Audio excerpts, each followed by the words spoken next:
बिहार की बीपीएससी द्वारा होने वाली 2023 की परीक्षा में संस्कृत के कुछ प्रत्यय। तो प्रत्यय किसे कहते हैं? जो शब्द के पीछे जुड़ता है, ठीक है ना, उसको प्रत्यय कहते हैं।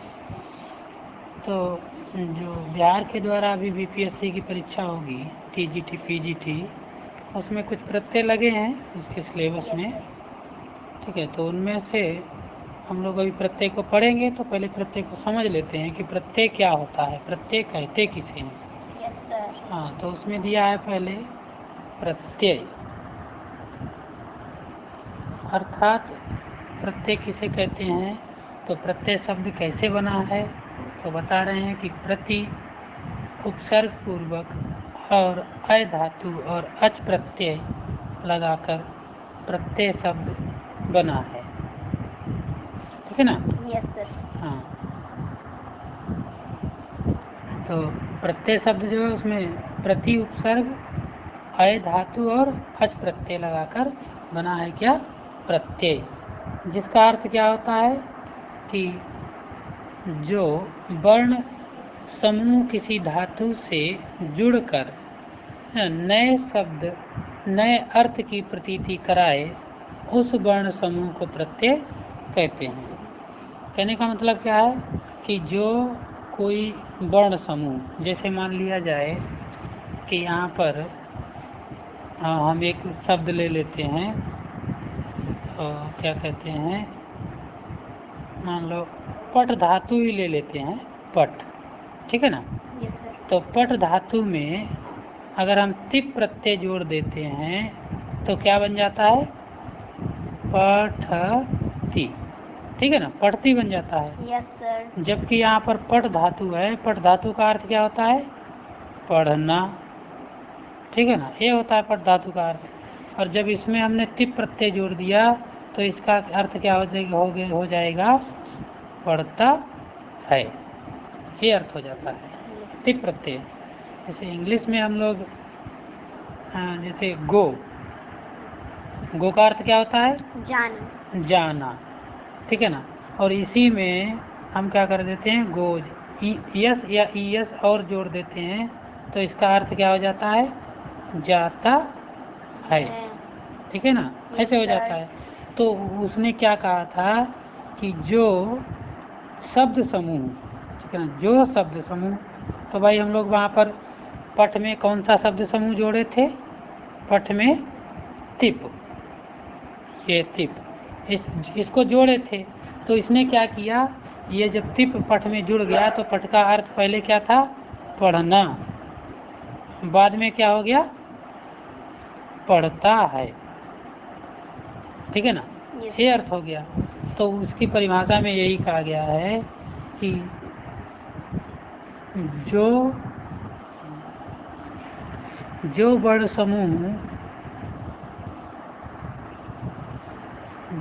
समूह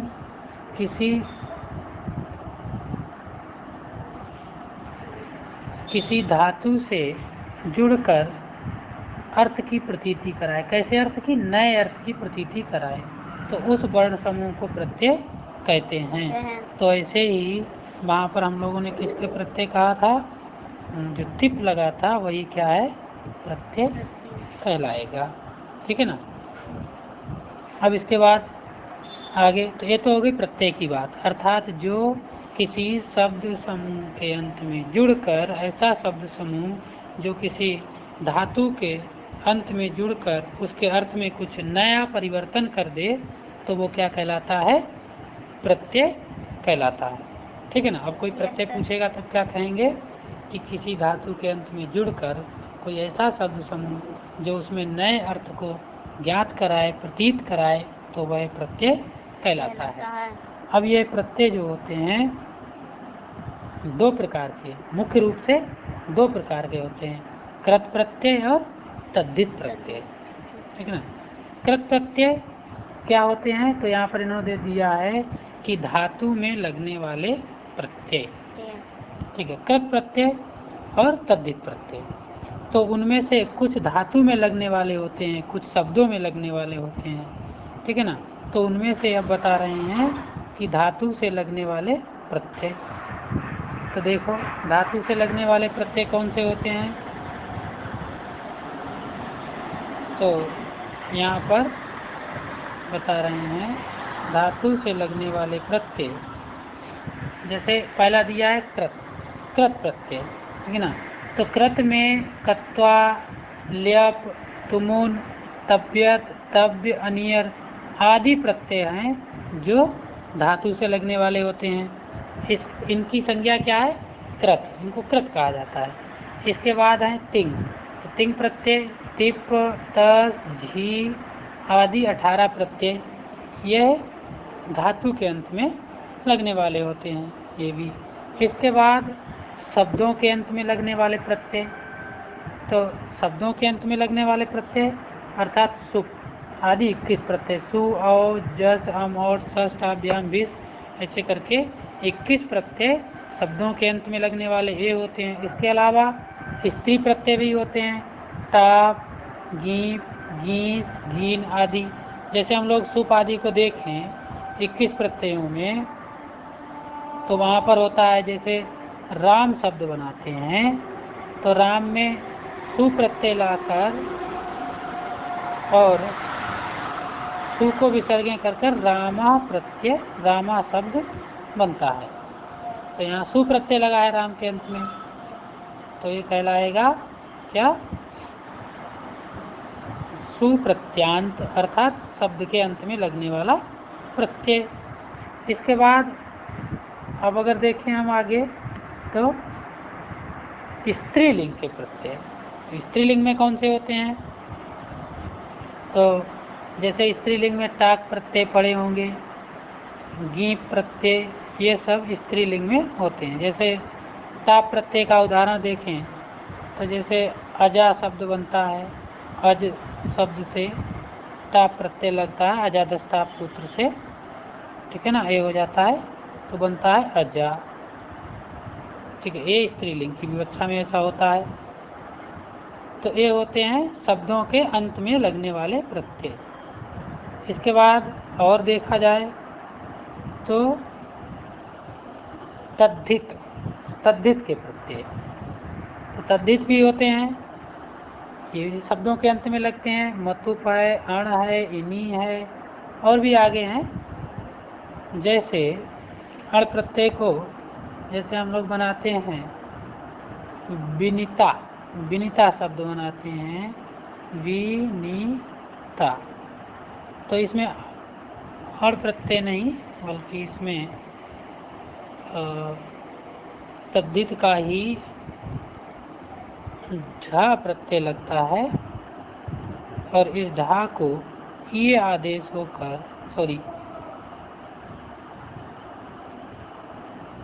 ये आदेश होकर बनता है बैनतेय,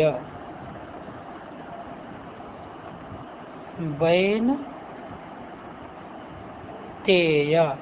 अर्थात विनिताया अपत्यम बैनतेय, विनिता की संतान, संतान अर्थ में अपत्य अर्थ में लगता है यहाँ पर।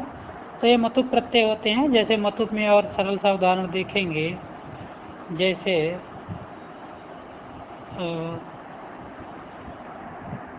कोई बुद्धिमान, तो उसमें बान प्रत्यय बुद्धिमान, या और अदर शब्द भी और बनते हैं जिनमें मतुप प्रत्यय लगाकर। जैसे हम लोग बनाते हैं एक चूड़ावान, ठीक है, ऐसे इसमें मतुप प्रत्यय लगाकर मतुप को बत और बत को बान आदेश होकर बन जाता है चूड़ावान। इसके बाद अगला इसमें देखेंगे तो ये हो गए ऊपर धातु में लगने वाले प्रत्यय, ये शब्दों में लगने वाले प्रत्यय। अब जो धातु में लगने वाले प्रत्यय हैं कृत जिनको कहा गया था, अब इनको हम कृदंत भी कहते हैं। तो ये कृदंत कहाँ लगते हैं, वही धातु के अंत में। तो कहा गया है कि ये प्रत्यय धातु के अंत में जुड़ते हैं। ये प्रत्यय क्या होते हैं? धातु के अंत में जुड़ते हैं। इनसे बने जो पद होते हैं वो कृदंत कहलाते हैं।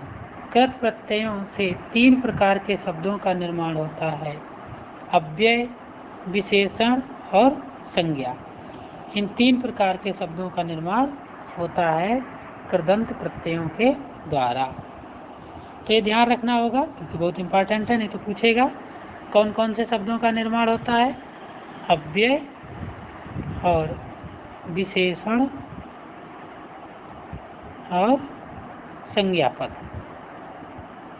इन 3 प्रकार के पदों का निर्माण होता है इन कृत प्रत्ययों से, जिनको हम कृदंत कहते हैं। तो अब हम देखते हैं, पहले कृदंत को ही देख लेते हैं। पहला प्रत्यय है उसमें का, तो इसको देखते हैं कृदंत प्रत्यय कैसी कंडीशन में, किस कंडीशन में लगता है और क्या परिवर्तन करता है किसी शब्द में। तो कह रहे हैं एक कत्वा प्रत्यय कृदंत का। तो इसमें कहा गया है कि जब किसी एक ही कर्ता द्वारा एक क्रिया की समाप्ति के बाद दूसरी क्रिया की जाती है तो जो क्रिया पहले समाप्त होती है उसमें कत्वा प्रत्यय जुड़ता है। जैसे उदाहरण तौर पे देख लेते हैं, राम रावण को मारकर अयोध्या गए। तो रामा रावणम हत्वा अयोध्याम गतवान, अर्थात यहाँ पर 2 क्रियाएं हैं, एक हत्वा और दूसरी गतवान। ठीक है, तो पहली क्रिया समाप्त कौन सी हुई है? ये हतवान, हत्वा। तो हत्वा में कौन सी धातु है? हन धातु। तो जो क्रिया पहले समाप्त हुई हो उसी में क्या होता है? ये प्रत्यय जुड़ता है। इसमें कत्वा प्रत्यय जुड़ गया, हन प्लस कत्वा, तो बन गया हत्वा। तो कत्वा प्रत्यय कहाँ लगता है? जब एक ही क्रिया के द्वारा एक ही कर्ता के द्वारा 2 क्रियाएं की जाती हैं तो उनमें से जो पहली क्रिया समाप्त होती है उसी में कत्वा प्रत्यय लगता है। इसी कत्वा प्रत्यय लगी हुई क्रिया को हम लोग एक नाम और देते हैं जिसको कहते हैं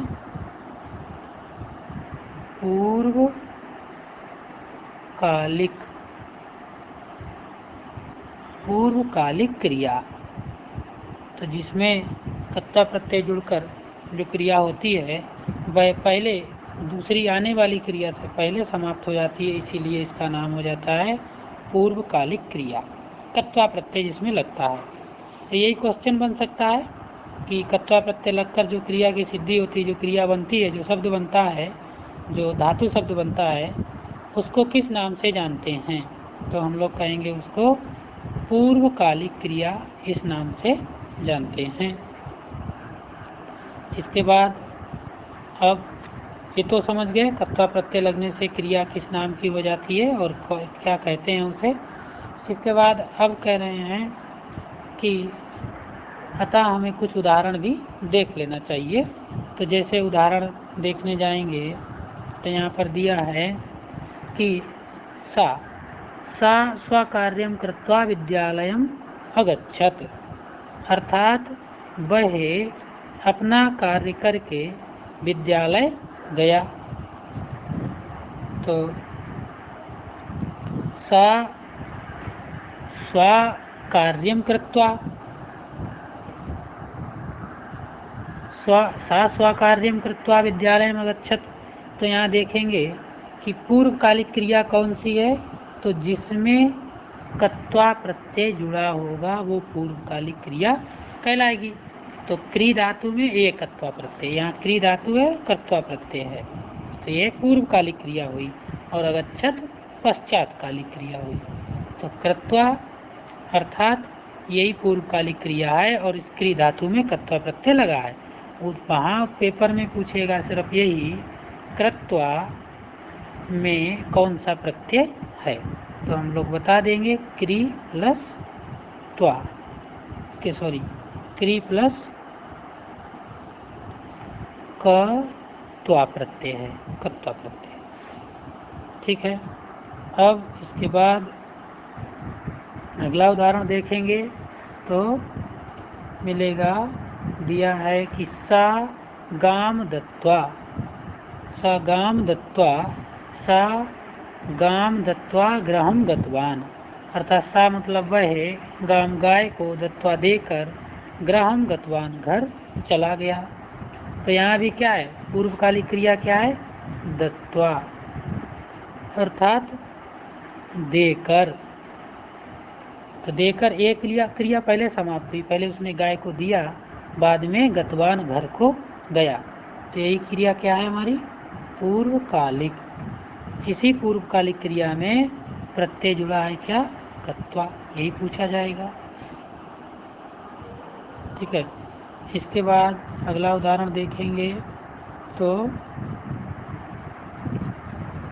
सोहना क्षीरम पीत्वा विद्यालयम गतवान, सोहना क्षीरम पीत्वा विद्यालयम गतवान, अर्थात सोहन क्षीरम मतलब दूध को पीत्वा पीकर विद्यालय गया। तो यहाँ पर भी पूर्वकालिक क्रिया कौन है, पीत्वा। पीत्वा में कौन सी धातु है, पा धातु कत्वा प्रत्यय। ठीक है, पा धातु कत्वा प्रत्यय है, ये कत्वा। तो यहाँ भी क्या हुआ, पूर्वकालिक कौन सी क्रिया है, पा, पीत्वा, उससे बना हुआ पीत्वा शब्द पूर्वकालिक है, इसी को क्या हो जाएगा, कत्वा प्रत्यय लगकर बन जाएगा पीत्वा। तो यहाँ भी पीत्वा में जब पूछा जाएगा, अब यहाँ पर देखकर कंफ्यूजन नहीं होना, यहाँ लिखा है पा प्लस कत्वा। अब यहाँ एक ऑप्शन भी दे सकता है पात्वा, ऐसा। ठीक है, तो ऐसा हमको नहीं लगाना है, पात्वा नहीं।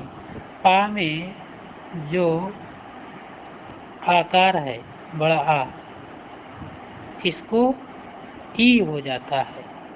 ठीक है, इसीलिए ये ई पा में मिल जाता है, बन जाता है पीत्वा। ठीक है, और आगे से कत्वा प्रत्यय जुड़कर पीत्वा बन जाता है। इसके बाद अगला उदाहरण देखेंगे तो त्वम हसित्वा अपश्यसी, अर्थात तुम हंसकर देखते हो। ठीक ना, तुम हसित्वा अपश्यसी, तुम हंसकर देखते हो या देखता हो। तो यहाँ क्या हो जाएगा, सॉरी अपश्यसी नहीं, यहाँ पर पश्यसी ये होगा, पश्यसी, अर्थात तुम हंसकर देखते हो। तो यहाँ भी हंसकर ये हो जाएगी पूर्वकालिक क्रिया, अर्थात हसित्वा में हस धातु और कत्वा प्रत्यय लगा है। इसके बाद अगला देखेंगे तो उदाहरण दिया है कि कुंभकर्ण पतित्वा न प्रतिबोधितो अशक्नुयात, अर्थात कुंभकर्ण गिरकर ना उठ सका, कुंभकर्ण गिर गया, इसके बाद उठ नहीं सका। तो पहले क्रिया कौन सी समाप्त हुई, पतित्वा, गिरकर। तो इसमें कौन सी धातु, पत धातु कत्वा प्रत्यय लगकर बना है पतित्वा। इसके बाद कुछ उदाहरण देखेंगे।